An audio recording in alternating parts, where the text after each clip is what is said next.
ខ្ញុំជឿថាអ៊ំពូមីមីងបងប្អូនប្រជាកសិករដែលដាំម្ទេសភាគច្រើនគឺជួបបញ្ហាទៅលើការស្អុយផ្លែ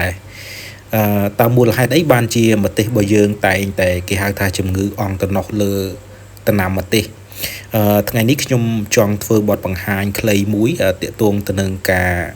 ស្អុយទាក់ទងនឹងដំណាំម្ទេសដៃនាងដែលភាគច្រើនគឺដំណាំម្ទេសហ្នឹងវាងាយស្រួលដាំប៉ុន្តែដល់ពេលផ្លែគឺវាឈាមខ្លាំងជាងគេគឺជំងឺស្អុយផ្លែហ្នឹងឯងដែលគេហៅថាជំងឺអង់ត្នោសបាទជំងឺអង់ត្នោសនេះគឺចាប់ផ្ដើមកើតឡើងគឺនៅពេលដែលផ្លែចាប់ផ្ដើមផ្លែហើយវាមានរោគសញ្ញាគឺមានសភាពតូចហើយនឹងមានសញ្ញាជាប់ទៅនឹងពន្លឺថ្ងៃព្រមទាំងមានស្នាមអុចខ្មៅពណ៌លឿងទៅលើផ្លែផងដែរបាទអញ្ចឹងបងប្អូនប្រជាកសិករគឺតែងតែជួបបញ្ហាច្រើននៅពេលដែលអាកាសធាតុក្តៅហើយសើមហើយស្លឹករបស់វាគឺយើងឃើញថាមានអុចហើយផ្លែរបស់វាគឺអុចទទួលបងប្អូនណាបាទអញ្ចឹងអ៊ំពូមីមីងអាចសង្កេតមើលចំការរបស់យើងបើសិននៅឃើញមានសភាពបែបនេះគឺយើងចាំបាច់គឺត្រូវតែគ្រប់គ្រងតាមបែបធម្មជាតិនិងតាមបែបគីមីដែលយើងត្រូវការបាញ់ថ្នាំការពារដើម្បីកម្ចាត់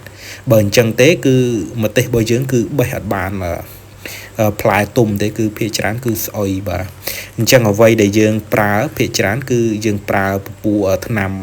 ម៉ង់កាសេបបូមេតាឡាស៊ីលឬក៏អាស៊ីស្ត្រូប៊ីននៃផ្សេងហ្នឹងអាហ្នឹងគឺជាធាតុសកម្មរបស់ថ្នាំហើយយើងបាញ់7ទៅ10ថ្ងៃនៅពីក្រោមស្លឹកនិងលើស្លឹកនៅពេលល្ងាចដែលយើងជាជំរើសល្អបំផុតដើម្បីធ្វើឲ្យថ្នាំហ្នឹងគឺវាជ្រាបបានល្អហើយយើងបាញ់ឆ្លាស់គ្នាយើងបាញ់អាទិត្យនេះបាញ់ម៉ង់កាសេបទៅហើយអាទិត្យក្រោយយើងអាចបាញ់អាស៊ីស្ត្រូប៊ីនលាយគ្នាដើម្បីបង្ការឬក៏ពួកហ្វុងសេលីនអីអានឹងយើងអាចបាញ់បានអញ្ចឹងណាអានេះគឺជាធាតុសកម្មខ្ញុំជឿជាក់ថាអ៊ំពូមីមីងបងប្អូនប្រជាកសិករអាចមើលធាតុសកម្មនៅលើដបថ្នាំដែលមានវីដេអូកន្លងមកខ្ញុំធ្លាប់ធ្វើបទបង្ហាញដែរអញ្ចឹងអ៊ំពូមីមីងអាចទៅមើលបន្ថែមទៀតទាក់ទងនឹង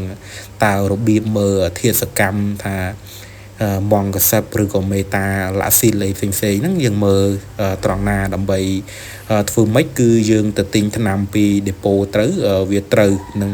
អាចនឹងកម្ចាត់ពពួកជំងឺផ្សិតភាគច្រើនបើសិនតែយើងអត់ប្រើនៅពពួកថ្នាំលក្ខណៈតាគីមីទេបើសិនតែយើង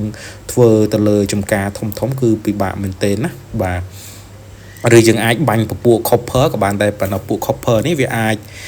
ប៉ះពាល់ទៅដល់ផ្កាបើសិនវានៅទូចអត់អីទេបងប្អូនណាបាទអានេះខ្ញុំបង្ហាញនេះគឺបង្ហាញទៅទៅនឹងធាតុសកម្មដោយអានេះគេដាក់អាស៊ីស្ត្រូប៊ីនបូកនឹងក្លូរីហ្វ្រូសហ្នឹងបាទអានេះអាស៊ីស្ត្រូប៊ីនដូចគ្នាវានៅលើដបថ្នាំមួយគឺអ៊ំពូមីមីងបងប្អូនប្រជាកសិករអាចកលេចមើលនៅលើដបថ្នាំបានដែលមានធាតុសកម្មនេះហើយដំណាំម្ទេសនេះគឺងាយប្រឈមមែនទែនបាទជួបគ្នានៅវីដេអូក្រោយៗទៀតអរគុណ